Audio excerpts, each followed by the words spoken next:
찬송가 435장 찬송 드리심으로 새벽 예배를 하나님께 드리겠습니다.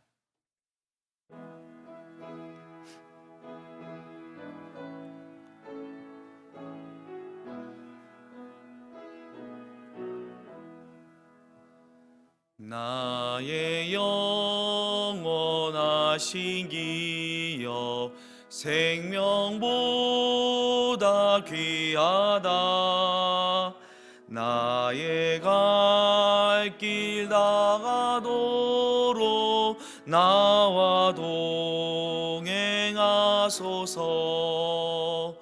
주께로 가까이 주께로 가오니 나의 갈 길 다가도록 나와 동행하소서. 세상 부귀 아니람과 모든 명예 버리고 험한 길을 가는 동안 나와 동행하소서. 주께로 가까이 주께로 가오니 나의 갈 길 다가도록 나와 동행하소서. 어두운 골짝 지나가며 험한 바다 건너서 천국 문에 이르도록 나와 동행하소서. 주께로 가까이 주께로 가오니 나의 갈 길 다가도록 나와 동행하소서.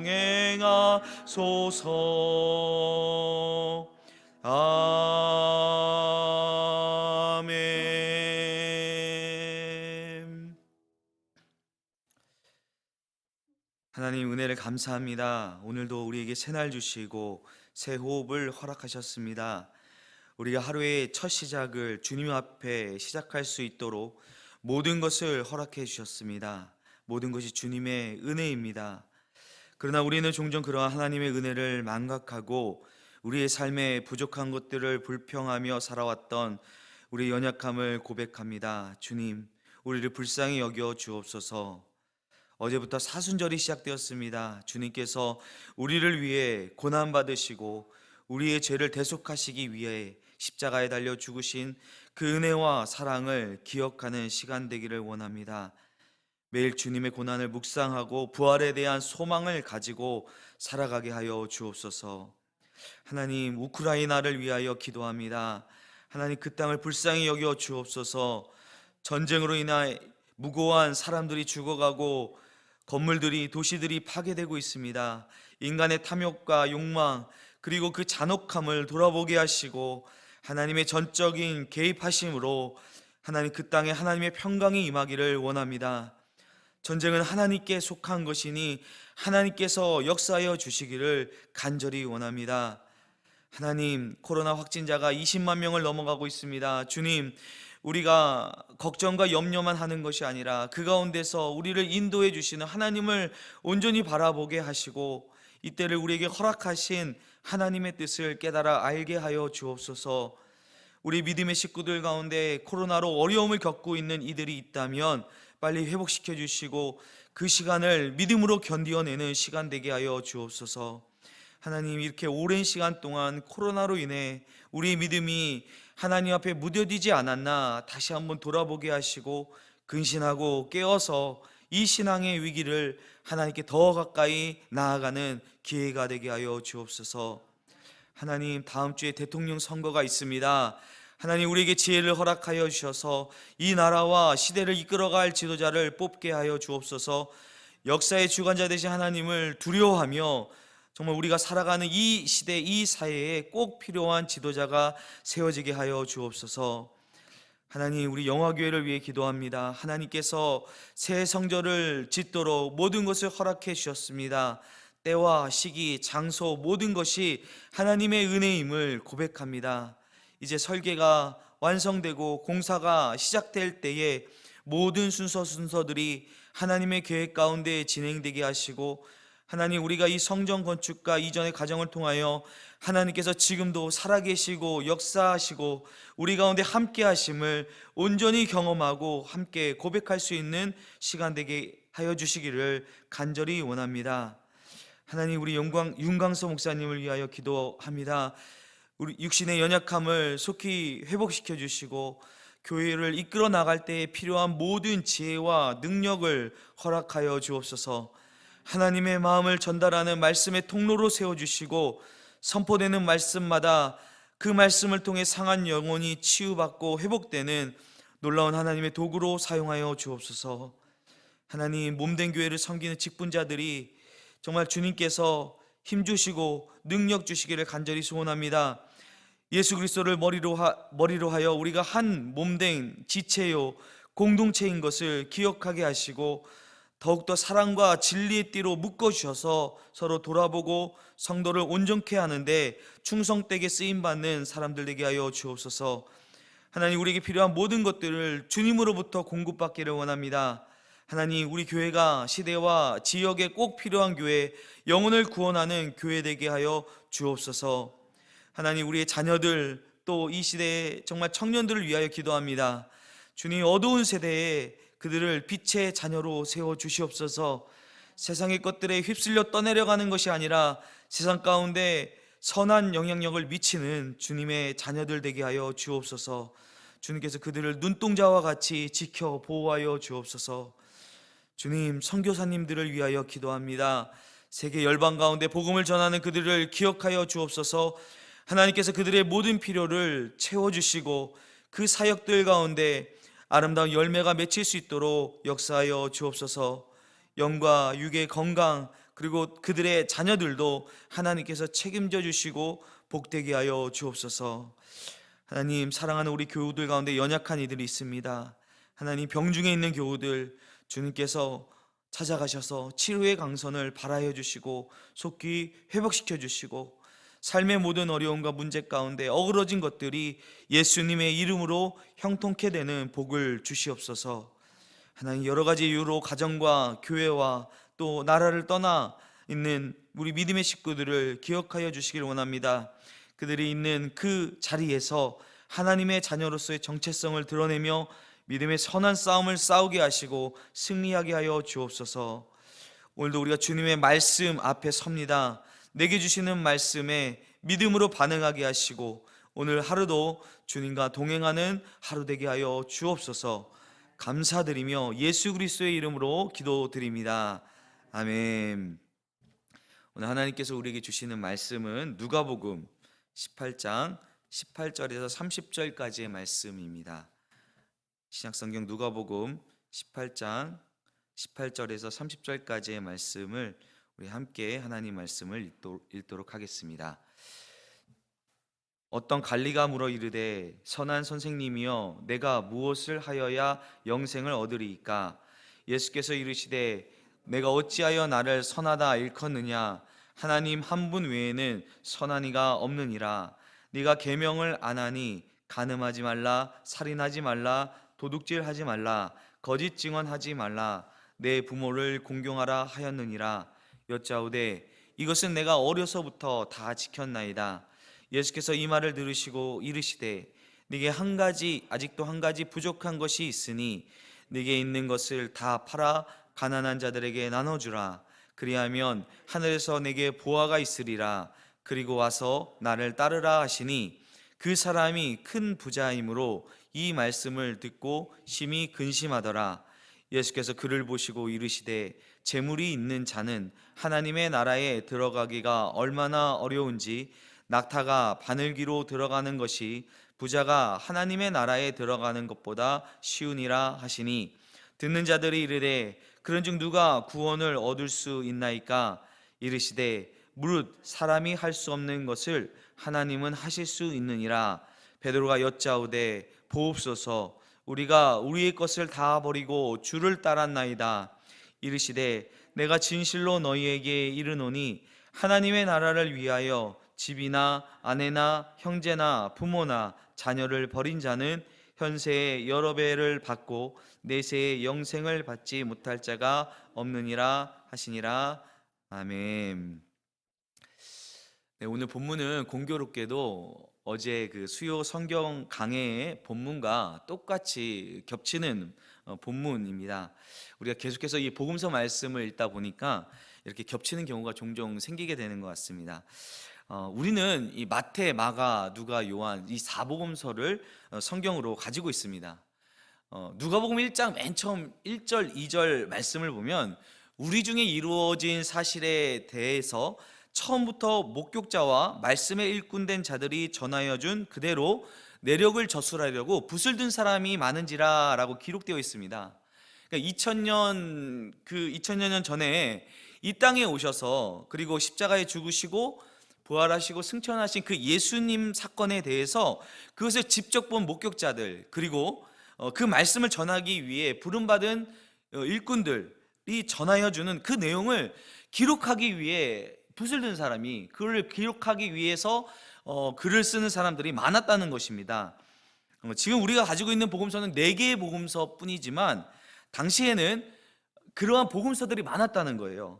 그것이 처음부터 복음서라고 불리지는 않았지만 예수님의 설교 모음, 또 예수님의 기적 모음, 예수님의 비유 모음, 예수님의 치유 기적 모음, 치유 모음, 또 예수님의 순환에 대해서 집중한 내용들, 이렇게 여러 가지 예수님에 대한 단편적인 기록들이 많이 존재했습니다. 그러나 그 가운데 예수님에 대해서 오해하거나 거짓으로 기록한 것들도 많이 있었을 것이고 또 다른 목적을 가지고 예수님을 비방하기 위해 만든 책도 있었을 것이고 또 교회에서 덕이 되지 못한 것들도 있었을 것입니다.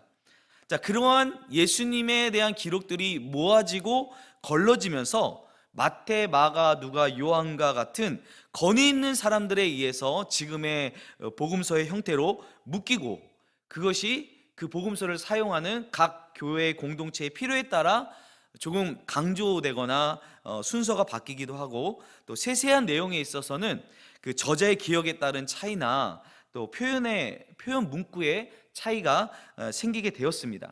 자, 그러면서 이 권위 있는 복음서가 교회 안에서 공식적으로 정경으로 채택이 되면서 이 지금의 마태, 마가, 누가, 요한 복음이 성경 안으로 들어오게 된 것입니다.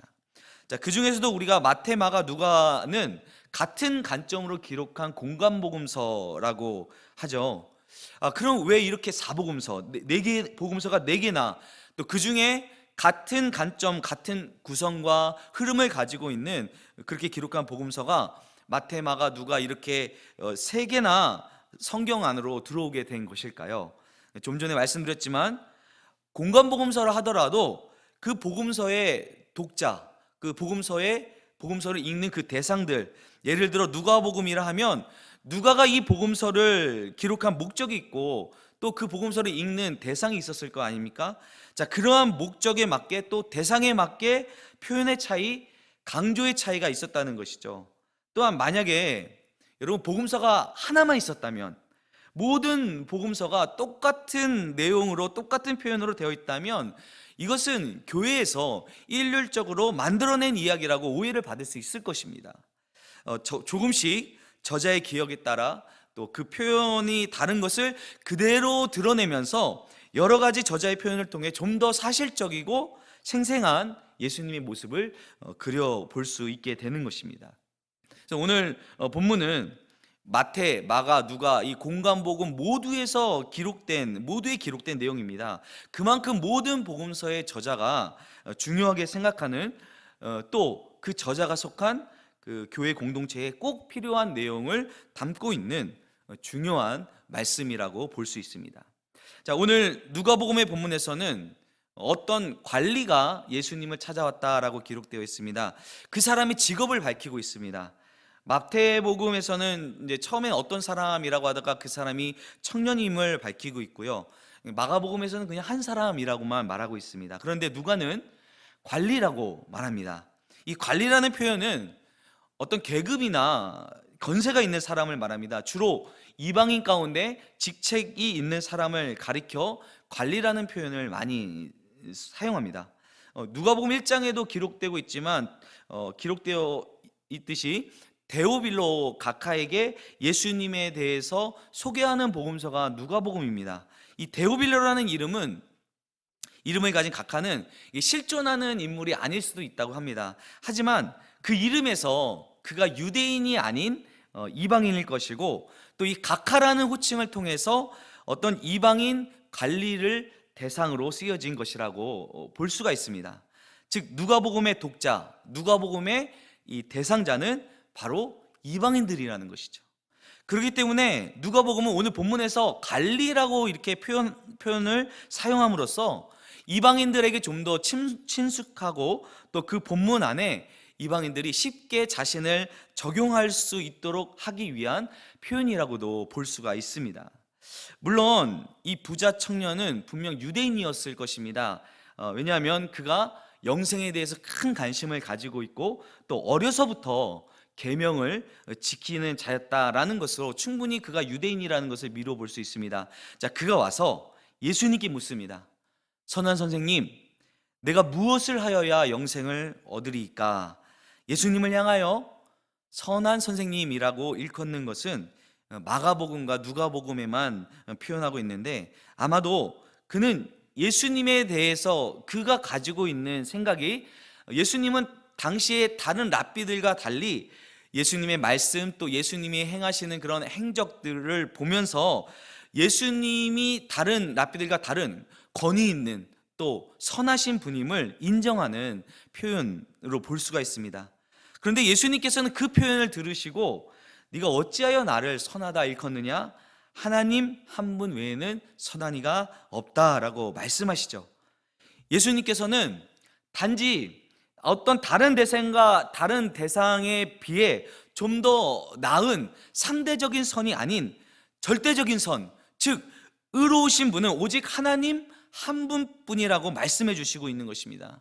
여러분, 이 표현이 중요한 것은요, 오직 선하신 하나님만, 의로우신 하나님만 우리를 선하게, 우리를 의롭게 만드실 수 있는 근거가 되기 때문입니다.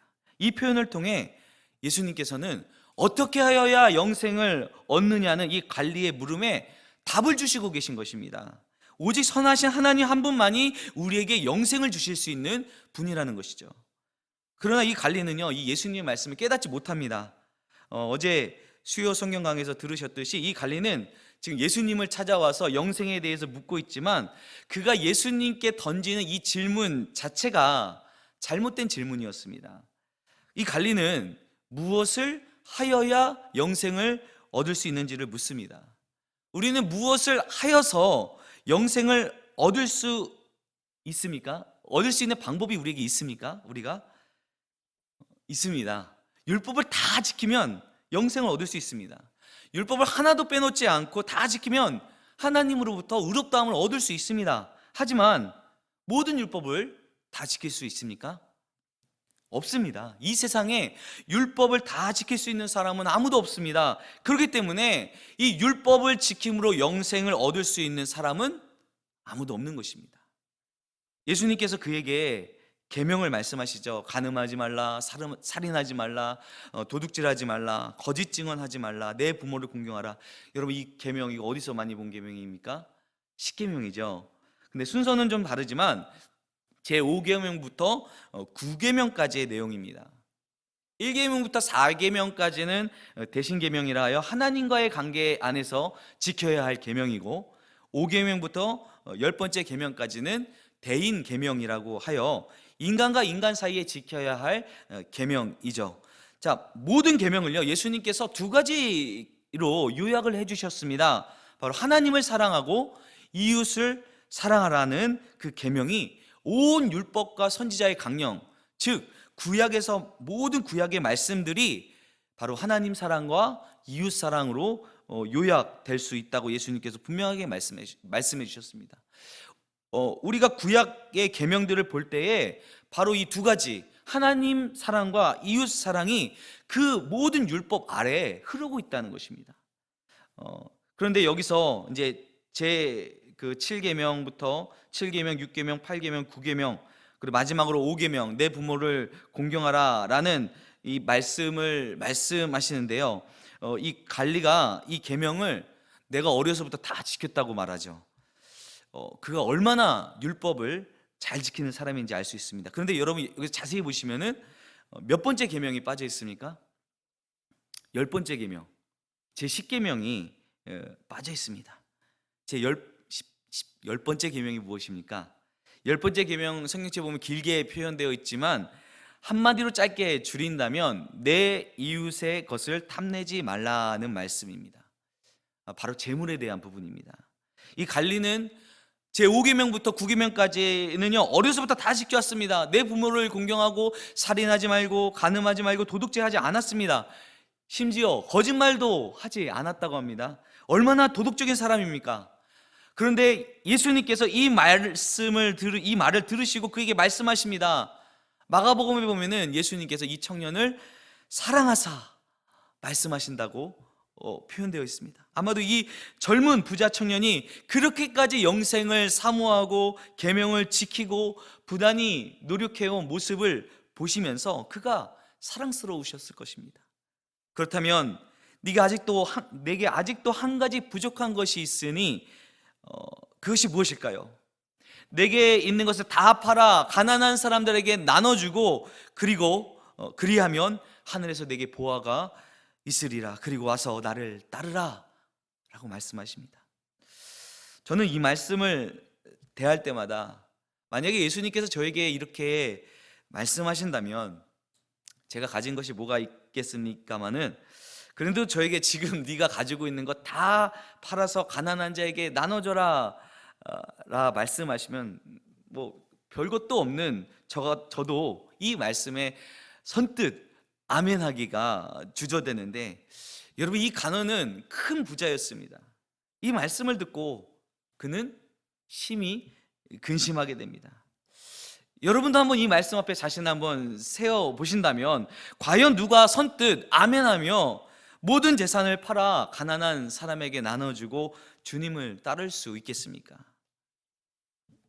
이후에 베드로가 우리는 모든 것을 다 버리고 주님을 따랐습니다 라고 말하는데요, 때로는 저는 오히려 이 베드로의 모습이 더 얄미워 보일 때가 있더라고요. 물론 베드로와 그 형제들, 그와 같이 일했던 갈릴리 동료 어부들이 예수님이 부르셨을 때 모든 것을 버리고 주님을 따랐습니다. 그러나 그들이 가지고 있는 것들, 뭐 배, 그물, 또 집도 있었는지 모르겠지만 지금 이 간원에 비한다면은 상대적으로 작은 것들이라 생각할 수 있지 않겠습니까? 정말 그 부자에게 자기의 모든 것을 팔아 가난한 사람에게 다 주고 예수님을 따른다는 것이 얼마나 어려운 결단이었을까요?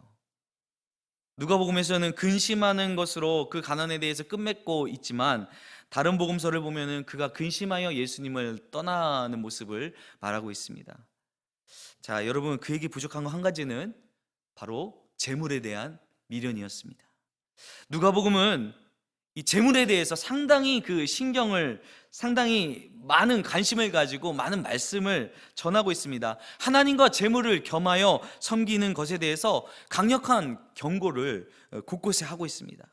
그것은 이 복음서의 독자들이었던 이방인들에게, 또 이 시대를 살고 있는 저와 여러분에게도 가장 취약한 부분이, 가장 예민한 부분이 바로 이 재물, 돈에 관련된 것이기 때문일 것입니다. 재물 자체가 잘못된 것은 아니죠. 돈이 문제가 아니라 돈을 사랑하는 것이 문제죠. 재물을 섬기는 것이 문제입니다. 돈을 사랑하고 섬기게 되면 결국은 하나님의 자리에 재물을 앉히게 되고 맙니다. 결정적일 때 하나님이 아닌 돈을 선택하게 됩니다. 예수님께서 그를 보시고 재물이 있는 자는 하나님 나라에 들어가는 것이 얼마나 어려운지 낙타가 바늘귀에 들어가는 것이 부자가 하나님 나라에 들어가는 것보다 쉬우니라 라고 말씀하십니다. 예수님도 아셨어요. 이 땅을 살아가면서 우리에게 가장 어려운 부분이 바로 물질에 대한 집착, 그 욕심 때문에 하나님 나라에 들어가는 것에 큰 걸림돌이 된다는 것을 아셨습니다. 이 낙타가 바늘귀로 들어간다는 것, 바늘귀는 이 바늘의 실을 깨는 그 구멍을 우리가 바늘귀라고 하죠. 또 어떤 학자들은 예루살렘 성내에 들어가는 문 중에 바늘귀라 불리는 작은 문이 있었다라고 말합니다. 그런데 그 문으로 낙타가 들어가는 것은 결코 쉬운 일이 아니었습니다. 자, 낙타가 바늘귀로 들어가는 것이 부자가 하나님 나라에 들어가는 것보다 쉽다면, 자, 부자가 하나님 나라에 들어갈 수 있다는 것입니까? 없다는 것입니까? 자, 예수님의 말씀을 듣고 제자들이 이렇게 얘기합니다. 그럼 누가 구원을 받을 수 있습니까? 부자는 그럼 구원받을 수 없단 말입니까? 라고 예수님께 대묻자 예수님께서 어떻게 대답하십니까? 무릇 사람이 할 수 없는 것을 하나님은 하실 수 있느니라 라고 말씀하십니다. 여러분, 예수님의 이 말씀이 그럼 부자는 하나님 나라에 들어갈 수 있다는 거예요? 들어갈 수 없다는 말씀입니까? 결론은 예수님의 대답 그대로입니다. 사람은 할 수 없어요. 부자가 하나님 나라에 들어가는 것, 사람의 힘으로, 부자의 어떤 노력으로 무엇을 부자가 함으로 할 수 없습니다. 그것은 낙타가 바늘귀로 들어가는 것보다 어려운 일입니다. 여러분, 우리가 이 부자 관리를 보면 알 수 있습니다. 그가 자신의 재산을 다 팔아 가난한 사람에게 나눠주는 것, 그는 할 수 없었습니다. 만일 저라도 할 수 없었을 것입니다. 우리 누구도 우리가 가진 재물에 대하여 쉽게 포기할 수 없습니다. 그럼 누가 할 수 있습니까? 하나님이 하실 수 있습니다. 하나님만이 부자라도 하나님 나라에 들어가게 하실 수 있습니다. 그것은 예수님께서 이 갈리의 제일 처음 질문에 대답하신 말씀과 같이 하나님은 선하시기에 하나님만이 우리를 의롭다 하실 수 있고 하나님만이 우리를 구원하실 수 있다는 말씀입니다. 하나님만이 하실 수 있다는 것은 물질을 사랑하고 섬기는 우리의 마음을 바꾸실 수 있는 분은 오직 하나님 한 분뿐이라는 것입니다. 하나님과 재물을 겸하여 섬길 수 없다라는 이 말은요, 재물이 우리의 주인이 되면 하나님께서 우리를 다스리실 수 없다는 뜻이죠. 하지만 여러분, 반대로 하면 하나님이 우리의 주인이 되시면 재물은 더 이상 우리의 주인이 될 수 없다는 말씀입니다. 부자라도 그가 하나님을 나의 주인으로 인정하고 고백하면 선하신 하나님께서 그를 하나님의 나라로, 영생으로 이끄신다는 것입니다.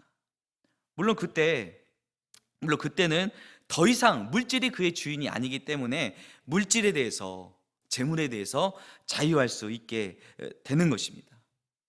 여러분, 이 본문에 나오는 부자 관리는 지금 이 재물에 대해서 전혀 자유하지 못합니다. 자기가 재물을 가지고 있지만, 소유하고 있지만, 가만히 보면 재물이 이 사람을 소유하고 있어요. 자기 마음대로 하지 못합니다. 물질의 노예가 되고 만 것이죠. 그러나 하나님이 주인 되실 때 비로소 우리는 물질에 자유할 수 있게 됩니다. 우리는 선하신 하나님께서 우리에게 영생을 주시고 우리를 구원하심을 믿기 때문에 여러분, 힘들더라도 어렵더라도 저와 여러분은 아마 이 부자 갈리아 같은 선택의 기로에 서 있을 때 결국은 물질이 아닌 하나님을 선택할 것입니다.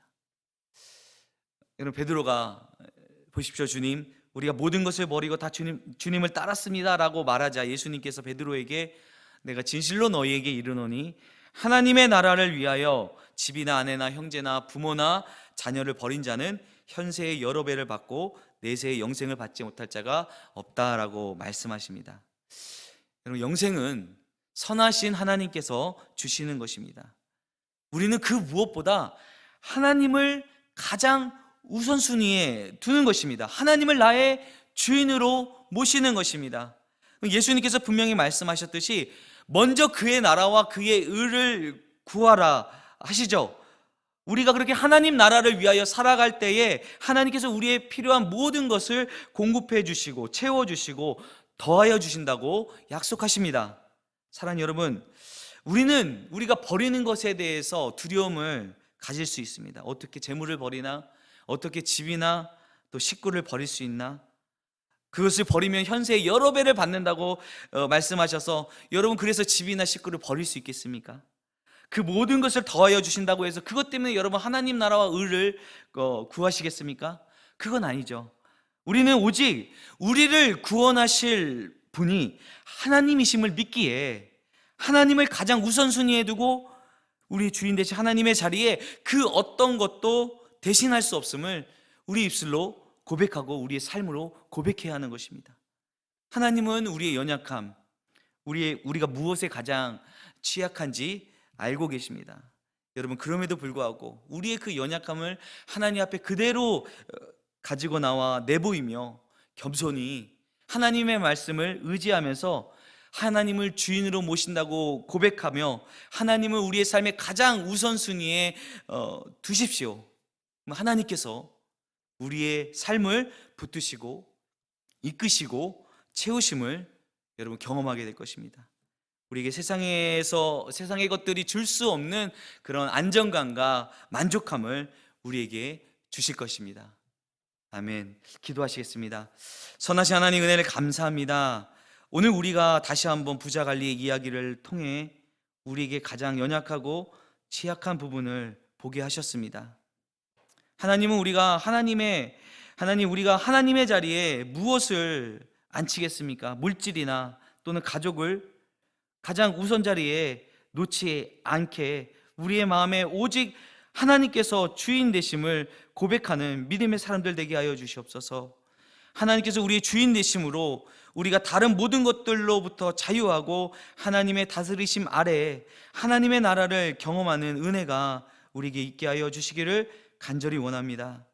하나님, 오늘 하루를 살아갈 때에도 그렇게 하나님을 가장 우선순위에 두고 하나님이 주시는 기쁨과 만족, 영원한 생명을 누리는 복된 하루가 되게 하여 주옵소서. 감사를 드리며 예수님의 이름으로 기도드립니다. 아멘.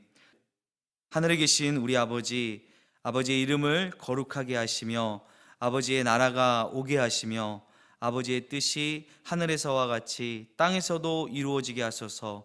오늘 우리에게 일용할 양식을 주시고 우리에게 잘못한 사람을 용서하여 준 것 같이 우리 죄를 용서하여 주시고 우리를 시험에 빠지지 않게 하시고 악에서 구하소서. 나라와 권능과 영광이 영원히 아버지의 것입니다. 아멘.